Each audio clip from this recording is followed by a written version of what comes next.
Hi hello மனைவி இந்த மாதிரி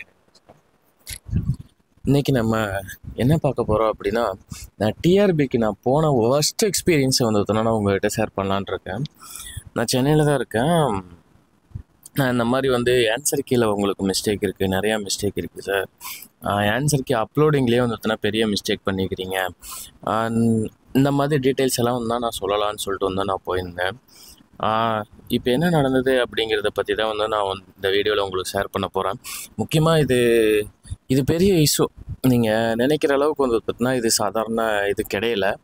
இது எழுதின ஸ்டூடெண்ட்ஸ் எல்லாமே வந்து பார்த்தீங்கன்னா ஒன்றிணைஞ்சு ஏதாச்சும் ஒன்று பண்ணால் மட்டும்தான் இது சேஞ்ச் ஆகுமே தவிர, இது அவங்க வந்து ரொம்ப ரொம்ப ரொம்ப ரொம்ப ரொம்ப மெத்தனமாக ஹேண்டில் பண்ணுறாங்க. ஓகேங்களா, இருக்கிறதுலே சொல்கிறேன் ஒர்ஸ்ட் எக்ஸ்பீரியன்ஸு.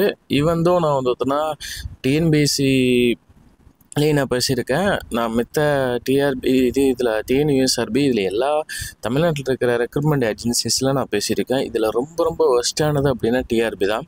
நீங்கள் சொல்கிற கிரிவன்ஸை கேட்குறது கூட அங்கே ஆள் கிடையாது. ஓகேங்களா, நீங்கள் என்ன இஷ்யூஸ் அப்படின்னு சொல்லி நீங்கள் சொல்கிறீங்க அப்படின்னா, நீங்கள் கொடுத்தாங்க தெரியுங்களா, மெயில் அனுப்புங்க, டோல் ஃப்ரீயில் சொல்லுங்கள் அப்படின்ட்டு. டோல் ஃப்ரீயில் சொன்னால் நம்ம என்ன சொல்கிறோன்னு கூட அவங்களுக்கு புரியறதில்ல. ஒரு கான்ட்ராக்ட் லேபரோ இல்லை வந்து வெளியில் யாராச்சும் ஒருத்தருங்களை வந்து போட்டுட்டு அவங்கள பேச விடுறாங்க. பட் அவங்களுக்கு நம்ம வந்து என்ன சொல்கிறோம் அப்படிங்கிறதே புரியறதில்ல. நியூஸ் சேனலில் என்ன வருது, ஆன்சர் கீ தப்பு அப்படின்னு சொல்லி சொல்கிறாங்க. 50 கொஸ்டினுக்கு மேலே ஆன்சர் கீ தப்பு அப்படின்னு சொல்லி சொல்லியிருக்கிறாங்க. பட் ஆனால் டிஆர்பி ஒரு பெரிய பிளண்டர் என்ன பண்ணாங்கன்னா, 13ஆம் தேதி காலையில் ஒரு ஆன்சர் கீமு, சாயங்காலம் ஒரு ஆன்சர் கீ வந்துட்டுனா இப்போ சரி, அதாவது மிட் நைட்டில் ஒரு ஆன்சர் கீமு, அதுக்கடுத்து ஏர்லி மார்னிங்கில் ஒரு ஆன்சர் கீ வந்துட்டுனா அப்லோட் பண்ணியிருந்தாங்க. அதில் பேப்பர் 1க்கு வந்து வந்துட்டுனா எல்லா நாள்லேயுமே மார்னிங் ஆஃப்டர்நூனை வந்துட்டுனா சேஞ்ச் பண்ணிட்டாங்க. அதாவது மார்னிங் நடந்த எக்ஸாமுக்கு ஆஃப்டர்நூனோட ஆன்சர் கீமு, ஆஃப்டர்நூன் நடந்த எக்ஸாமுக்கு மார்னிங்கோட ஆன்சர் கீமு வந்துட்டுனா போட்டிருந்தாங்க. இதை பற்றி நம்ம வந்து முன்னாடியே ஒரு வீடியோவில் வந்து சொல்லியிருந்தோம். ஓகேங்களா, ஆனால் இப்போ நம்ம அந்த இதை தான் அவங்களுக்கு எக்ஸ்பிளனேஷன் பண்ண ட்ரை பண்ணுறோம். இப்போ என்னென்னா, இந்த இஷ்யூ எப்படி பெருசாகுது அப்படின்னா, ஒரு 50 கொஸ்டின் இருக்கிற பேப்பர் 1ல் 6-7 கொஸ்டின் தான் மேட்ச் ஆகுது அப்படின்னா, இன்னும் என்ன சொல்கிறாங்க, இந்த இந்த இஷ்யூஸில் எனக்கு அங்கே என்ன கான்வர்சேஷன் நடந்ததுங்கிறதே நான் தெளிவாக நான் சொல்கிறேன். அங்கே ரொம்ப ரொம்ப ஒஸ்ட்டாக ஹேண்டில் பண்ணிருக்காங்க. அவங்க வந்து போட்டுக்கிற ஆட்களுக்கு கூட என்ன நடக்குதுன்னு தெரியறதில்ல. ஓகேங்களா, நான் அது ஃபுல் அண்ட் ஃபுல் எக்ஸ்பீரியன்ஸ் சொல்கிறேன். ஃபஸ்ட் என்னென்னா, இதில் வந்து என்ன இஷ்யூ இருக்கிறதுங்கிறத நான் இது வந்து அட்ரஸ் பண்ணேன். நான் இது சம்மந்தமாக ஏதாச்சும் ஒரு ஆஃபீஸர்கிட்ட நம்ம பேசிடுவோம், எப்படியாச்சும் வந்து இது பேசினா மட்டும்தான் இது இதாகும். ஏன்னா இது அவங்களுக்கு என்ன தப்பு பண்ணனே தெரியாமல் டேட்டை மட்டும் எக்ஸ்டென்ஷன் பண்ணிருக்காங்க. அப்ஜெக்ஷன் ட்ரேக்கரில் டேட்டை மட்டும் எக்ஸ்டென்ஷன் பண்ணிக்கிறாங்க. அப்ஜெக்ஷன் ட்ரேக்கரில் நீங்கள் டேட் எக்ஸ்டென்ஷன் பண்ணிட்டீங்க, நீங்கள் போயிட்டு பேப்பர் 1 கொண்டு போயிட்டு வந்து நம்ம கொடுக்குறப்ப வந்து புக் ப்ரூஃப் கேட்குறீங்க. காம்ப்ரிஹென்ஷனுக்கு நம்ம எங்கே புக் ப்ரூஃப் எடுத்து கொடுக்குறது? காம்ப்ரிஹென்ஷன் கொஸ்டின் பேப்பரில் மேலே இருக்கிறது ஒன்று. ஓகேங்களா, அந்த மேலே இருக்கிறப்ப ஒரு பேராகிராஃப்லேருந்து வர்ற ஆன்சர்ஸ் வந்து நம்ம போடணும். அதில் நீங்கள் அப்லோடிங் கொடுத்தா தான் வந்து சேவ் ஆப்ஷன்ஸ் கேட்குறாங்க. ஓகேங்களா, ஸோ இந்த இஷ்யூஸ் தான் இருக்குது. இதில் எனக்கு அங்கே என்ன நடந்தது அப்படின்னு சொல்லி வந்துட்டுனா நான் உங்களுக்கு எல்லாமே இந்த டீட்டெயிலாக நான் சொல்கிறேன். ஆக்சுவலாக வந்துட்டுனா இந்த டிஆர்பியில் போயிட்டு இந்த இஷ்யூஸ் தான் நான் அட்ரஸ் பண்ணுறதுக்கு போனேன். நான் ஒரு ஆஃப்டர்நூன் பக்கம் போயிருந்தப்போ வந்து பார்த்துட்டிங்கன்னா, அங்கே வந்து கிரிவன்ஸ் ரிட்ரஸல் செல்லுன்னு சொல்லிட்டு இருக்காங்க. கிரிவன்ஸ் ரிட்ரஸல் செல்லில் வந்து நம்ம போயிட்டு நம்ம பேசுகிறோம், சார் இந்த மாதிரி இஷ்யூ இருக்குன்னு. ஃபஸ்ட்டு அங்கே ரெஸ்பாண்ட் பண்ணவர் என்ன தெரியுங்களா, எப்படி பண்ணுறாரு தெரியுங்களா, சார் நீங்கள் மெயில் அனுப்புங்க, நாங்கள் பார்த்துருவோம், மெயிலில் வந்துட்டுனா ரிப்ளை வந்துடும். மெயிலை நான் டெய்லி 4 நாளில் டெய்லி நான் வந்துட்டுனா அனுப்பிச்சிட்ருக்கிறேன், ஒரு ரிப்ளை வரல. ஓகேங்களா, இது கால் பண்ணி சொல்லுங்கள் சார், அவங்களுக்கு புரிஞ்சிடும், கால் பண்ணி சொல்லுங்கள். கால் டெய்லி நான் ஃபோன் பண்ணி சொல்லிருக்கேன், மேடம் இந்த மாதிரி நீங்கள் பேப்பர் 1ல் அப்லோடிங்கில் பெரிய பிளண்டர் பண்ணியிருக்கீங்க, இந்த இஷ்யூஸ் வந்து பெரிய இஷ்யூ ஆக போகுது. இப்போ நாங்கள் வந்து அப்ஜெக்ஷன் ட்ராக்கர் கூட நாங்கள் போட முடியல, நாங்கள் எக்ஸ்பிளைன் பண்ணுறேன், அவங்க கேட்குறது கூட தயாராக இல்லை. அந்த பர்சன் வந்து கன்சர்ன் பர்சன் வந்து தயாராக இல்லை. அப்போது உள்ளே இருந்த வந்து ஒரு ஆஃபீஸர் வந்து வெளில வந்து பேசினாங்க. உள்ளே மீன்ஸ் மேலே டிஆர்பியில் இல்லை, அந்த கிரிவன்ஸ் ரிட்ரஸில் இருந்த ஒருத்தர் வந்து பேசினார். அவர் என்ன ரேங்க் கூட எனக்கு தெரில, என்ன இஷ்யூ என்னன்னு சொல்லிட்டு வந்து தான் கேட்டார். சார் இதில் வந்து அப்லோடிங்கில் பெரிய தப்பு பண்ணியிருக்காங்க, ஆனால் இது என்னென்னா ஆன்சர் கீ மிஸ்டேக்குன்னு மட்டும் இதை பேசுகிறாங்க. இதை ஆன்சர் கீ மிஸ்டேக்குன்னு பேசங்காட்டி வந்து நீங்கள் என்ன நினச்சிட்றீங்க, அப்லோடிங் எல்லாம் கரெக்டாக இருக்குது அப்படின்னு சொல்லி நினச்சிட்றீங்க. பட் ஆனால் காலையில் நடந்த எக்ஸாமுக்கு ஆஃப்டர்நூனோட ஆன்சர் கீமா, ஆஃப்டர்நூன் நடந்த எக்ஸாமுக்கு மார்னிங்கோட ஆன்சர் கீ அப்லோட் பண்ணியிருக்கீங்க சார் அப்படின்னு சொல்லி சொன்னால் நம்ம சொல்கிறதே அவங்களுக்கு புரியல. இல்லை சார் அப்லோடிங் எல்லாம் கரெக்டாக தான் இருக்குது, அது இதுன்னு சொல்கிறாங்க. அந்த உள்ளேருந்து வந்தவரும் தான் நீ சரி நீங்கள் லெட்டர் எழுதி கொடுங்க அப்படின்னு சொல்லி சொன்னார். சரின்னு சொல்லி போட்டு நான் இந்த லெட்டரை தான் எழுதி, இந்த லெட்டரில் கைப்பட வந்து பார்த்தோன்னா நான் எல்லாத்தையும் எழுதி நான் இந்த எல்லாத்தையும் அட்டாச் பண்ணேன். இந்த மாதிரி தான் நீங்கள் ஃபார்னூன் வந்து தான் போட்டுக்கிறது. ஃபஸ்ட்டு வந்து பார்த்தோன்னா நீங்கள் போட்டிங்கன்னா இந்த மிஸ்டேக் இருக்குது, முதல்ல போட்ட கீ வந்து பார்த்தோன்னா கரெக்டாக இருக்குது அப்படின்னு சொல்லிட்டு இதுலேயுமே நான் எழுதிட்டு இந்த லெட்டரை வந்து பார்த்தோன்னா கொடுக்க சொன்னாங்க. சரி கொடுத்தா வந்து பார்த்தோன்னா கன்சர்ன் அஃபீஷியலுக்கு வந்து பார்த்தோன்னா போய் காட்டுவாங்க, அந்த டீமில் இருக்கிறவங்களுக்கு வந்து கண்டிப்பாக போவோம் அப்படின்னு சொல்லிட்டு தான் நான் நினச்சேன். அந்த டீமில் இருக்கிறவங்க கிட்ட காட்டி வந்து நமக்கு சொல்யூஷன் வந்து தான் கொடுப்பாங்க அப்படின்னு சொல்லி நினச்சா, அந்த இருந்த வாங்கிட்டு போனவர் மேலே கொண்டு போய் வந்து, அதாவது நம்ம டிஆர்பியில் உள்ளே போகிறதுக்கு நம்ம விடமாட்டுறாங்க. ஓகே அங்கே வந்து தான் ஹைலி செக்யூரிட்டி பிளேஸு, நம்ம போகக்கூடாது, ஓகே ஐ அக்செப்டட். பட் ஆனால் கன்சர்ன் அஃபீஷியல்கிட்ட வந்து பார்த்தோன்னா கொண்டு போய் கொடுப்பாங்கன்னு பார்த்தா, அங்கே இருக்கிற பர்சனல் கிளர்க்கிட்ட கொண்டு போய் இந்த மாதிரி ஒரு கிரிவன்ஸ் வந்துருக்கு என்னன்னு சொல்லி பார்த்துட்டு அவங்ககிட்ட கொண்டு போய் கொடுத்தா, அவங்க என்ன சொல்கிறாங்க, இல்லை சார் கடைசியில் வெப்சைட்டில் அப்லோட் பண்ணியிருக்கிற கீதை கரெக்டு, இதுக்கு வந்து அப்ஜெக்ஷன் போடுங்க அப்படின்னு சொல்லி சிம்பிளாக சொல்லி அனுப்பிச்சிட்டாங்க. ஓகேங்களா, அவர் வந்து கீழே வந்து அதே பதில சொல்கிறாரு, சார் உங்களுக்கு தெளிவாக நான் ஒன்று சொல்கிறேன், கன்சர்ன் அஃபீஸில் கொண்டு போங்க, இது டெக்னிக்கல் டீமுக்கு கொண்டு போங்க, இது வந்து பெரிய இஷ்யூ. இந்த இஷ்யூனால வந்து பார்த்தோன்னா இப்போ நீங்கள் வந்து கரெக்டாக போட்டவனுக்கு வந்து 7-8 கொஸ்டின் தான் கரெக்டாக வரும். ஸோ ஒரு பேப்பர் ஒன்றில். ஸோ இந்த இதை கொண்டு போங்க சார் அப்படின்னு சொல்லி சொன்னால், இல்லை சார் இப்போ இது பர்சனல் கிளர்க்கு அவங்க பிசிட்டு தாங்க சார் கொஞ்சம் தான் கேட்க முடியும், அவங்க வந்து பார்த்தோன்னா டெக்னிக்கல் டீம்கிட்ட போக முடியாது, யாருன்னு வந்து பார்த்தோன்னா சொல்ல மாட்டாங்க. இப்படியே பதில் வருது. எல்லாத்துக்குமே மலுப்புறாங்க. நான் கேட்குற கொஸ்டினுக்கு எல்லாத்துக்குமே மலுப்புறாங்க. ஈவன் தோ நானும் கவர்மெண்ட் சர்வெண்ட் தான், அங்கேயே நான் போய் பேசினா ஒருத்தர் என்ன மாதிரி பேசுகிறாரு, நான் வந்து ஒருத்தனை எவ்வளோ பெரிய அதிகாரி, நீ என்ன வந்து ஒருத்தனை இப்படி பேசிட்டு இருக்கிறீங்க, இல்லை சார் கன்சர்ன் அஃபீஸில் கொண்டு போங்க அப்படின்னு சொன்னால், இல்லை அவங்க அரசு அதிகாரியாம்மா அதை வந்து ஒருத்தனை நம்மகிட்ட சொல்கிறாங்க. நான் வந்து அந்த இடத்துல நான் கவர்மெண்ட் சர்வெண்ட்டாக நான் போகல, நான் போனது ஒரு ஆஸ்பிரண்டாக, நான் எக்ஸாம் எழுதியிருக்கிறேன், எனக்கு சொல்யூஷன் வேணும். நீங்கள் அதை விட்டு போட்டு அப்ஜெக்ஷன் ட்ராக்கர் மட்டும் எக்ஸ்டென்ஷன் பண்ணிக்கிறீங்க, கீழே எந்த சேஞ்சஸும் கிடையாது. அப்டேட் வந்து என்ன பண்ணுது, ஃபார்னூன் ஆஃப்டர்நூனில் வந்து நீங்கள் வந்து இது பண்ணுறீங்க.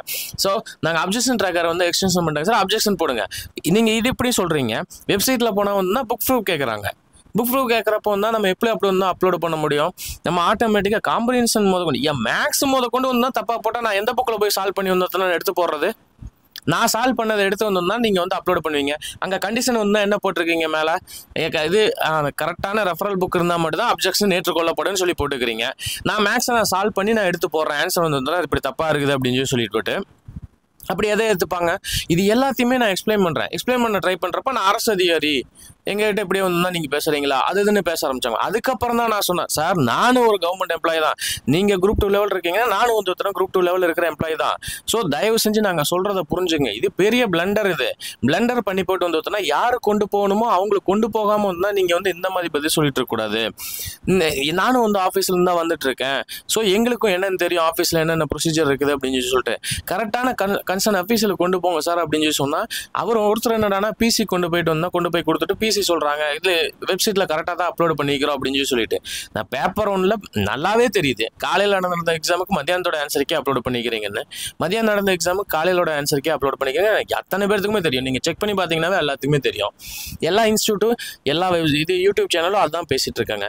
நியூஸுக்கு போகிறப்ப என்ன ஆயிடுது, 50 கொஸ்டின் தவறுன்னு சொல்லிட்டு வந்தால் நியூஸ் வந்து ஒருத்தனா கரெக்டான எதை சொல்கிறது கிடையாது. அவங்க அப்லோடிங்கில் பெரிய மிஸ்டேக் இருக்குன்னு சொல்லியிருந்தாங்கன்னாவே இது அப்போவே கரெக்ட் பண்ணிவிட்டு ஆட்டோமேட்டிக்காக அப்ஜெக்ஷன் போட ஆரம்பிச்சிருந்துருக்கலாம். இப்போ அப்லோடிங்கை மாற்றி அப்லோடு பண்ணாங்கன்னா, அதாவது காலையில் நடந்த ஆன்சருக்கே வந்து கரெக்டாக அப்லோடு பண்ணாங்கன்னா அதிகபட்சம் ஒரு 4 to 5 கொஸ்டின் தான் அப்ஜெக்ஷன் ட்ராக்கரில் வந்து பேப்பர் 1க்கு போகுது. மித்த சப்ஜெக்ட் வந்து பார்த்தோன்னா பேப்பர் 2க்கு அப்படியே போட்டிருக்காங்க, அதில் நம்ம அப்ஜெக்ஷன் ட்ராக்கர் கொடுத்துடலாம், ஏன்னா புக் எடுத்து கொடுத்துட முடியும். பேப்பர் 1ல் நம்ம எப்படி கொடுக்க முடியும், காம்ப்ரிஹென்ஷனுக்கு எப்படி கொடுக்குறது, மேக்ஸுக்கு எப்படி கொடுக்குறது? ஸோ இது யாருமே அட்ரஸ் பண்ணலை. இது பெரிய இஷ்யூ. இது வந்து நீங்கள் நீங்கள் எழுதினவங்க டிஎன் செட் எழுதினவங்க எல்லாத்தையும் நீங்கள் ஒன்றிணையாமல் இது வந்து ஒருத்தனா ஒரு இதாகாது. நான் ஒருத்தனா வந்து போராடிட்டு இருக்கேன். எனக்கு 3 மணி நேரம் நான் அந்த ஆஃபீஸில் உட்காந்துருந்தேன். எனக்கு சொல்யூஷன் இல்லாமல் நான் போகவே மாட்டேன் சார் அப்படின்னு சொல்லிட்டேன். கடைசியில் நான் கொடுத்த லெட்டர் என்ன சொன்னாங்க தெரியுமா, அக்னாலஜ்மெண்ட் கொடுங்க சார், இல்லை ரெஜிஸ்டர் பண்ணுறதுக்கான ப்ரூஃப் கொடுங்கன்னு சொன்னால் அது பண்ண முடியாது, நீங்கள் போய்ட்டு ரெஜிஸ்டர் போஸ்ட்டில் அனுப்புங்க இப்படின்னு வந்து ஒருத்தனா ஒரு ரொம்ப லெத்தார்ஜிக்கலாக ஒரு பதில் வருது. ரொம்ப லெத்தார்ஜிக்கலாக ஒரு பதில் வருது. அவங்க இதை தான் சொல்கிறாங்க, நீங்கள் போய்ட்டு வந்தோம் இதில் அனுப்புங்க சார், இந்த லெட்டர் வந்து ஒருத்தனா நீங்கள் வந்து ரெஜிஸ்டர் போஸ்ட்டில் அனுப்பி வந்து நீங்கள் ப்ரூஃப் கிரியேட் பண்ணிங்க, நாங்கள் இங்கே ரெஜிஸ்டர் பண்ணி தர மாட்டோம். என்ன பதில் இது? ஒரு அரசு கவர்மெண்ட் ஆஃபீஸில் நான் டேரெக்டாக வந்து நான் லெட்டர் கொடுக்குறேன், எங்கள் ஆஃபீஸ்லேருந்து டேரெக்டாக வந்து ஒருத்தனா லெட்டர் கொடுக்குறாங்க. டேரெக்டாக வந்து லெட்டர் கொடுக்குறப்ப என்ன பண்ணுறாங்க, அப்போவே ரெஜிஸ்டர் பண்ணி தபால் ரெஜிஸ்டர் பண்ணி வந்தால் கன்சர்ன் செக்ஷனுக்கு போகுது. இங்கே என்னன்னா தபால் ரெஜிஸ்டரே பண்ண மாட்டாங்க. ஓகேங்களா, இதில் சம்திங் வந்து தான் ஹேப்பன். ஓகேங்களா? இதில் நீங்கள் எல்லாரும் வாய்ஸ் அவுட் கொடுக்கல அப்படின்னா இது வந்து தீர போகிறது கிடையாது. கண்டிப்பாக இது வாய்ஸ் அவுட் கொடுக்கணும். பேப்பர் ஒன்லாம் பெரிய பிளண்டரு. இது நீங்கள் தெரியுதா தெரியலையான்னு எனக்கு தெரியல. தயவு செஞ்சு வந்ததுன்னா எல்லாருமே ஒன்றுனீங்க. எல்லாருமே என்ன பண்ணுறீங்கன்னா இந்த மெயில் அனுப்புறதெல்லாம் விடுங்க. ஒரே வார்த்தையில் சொன்னாங்க, என்ன தெரியுமா, சர்வர் பிரச்சனைங்க சார், அதனால் மெயிலுக்கு வந்து ரிப்ளை வந்திருக்காதுன்ட்டாங்க. ஒரே வார்த்தையில் முடிச்சுட்டாங்க. நாளைக்கு நீங்கள் இந்த இஷ்யூ கோர்ட்டுக்கே போகுது அப்படின்னா கூட மெயிலை வந்துன்னா ப்ரூஃபாக எடுத்துக்க மாட்டாங்க. ஏன்னா நான் கோர்ட் செக்ஷன் பார்க்குறேன், எனக்கு தெரியும். மெயில் அனுப்பிச்சது வந்துட்டோம்னா ஒரே வாரத்தில் இந்த சர்வர் ப்ராப்ளம் சார் அப்படின்ட்டாங்க. என்ன பண்ணணும், இதுக்கான சொல்யூஷன் என்ன? நீங்கள் வந்து ஆன்சருக்கு என்ன கேட்டாலும் பதில் கிடையாது. கேட்டால் கிரீவன்ஸ் ரிட்ரஸல்னு தனியாக வந்துட்டுனா கீழே போட்டிருக்காங்க, டிஆர்பியில் கீழே வந்துட்டுனா இருக்குது. பட் ஆனால் எந்த ரெஸ்பான்ஸ் இல்லை, அவங்களுக்கு ஒரு எந்த இன்ஸ்ட்ரக்ஷனும் இல்லை.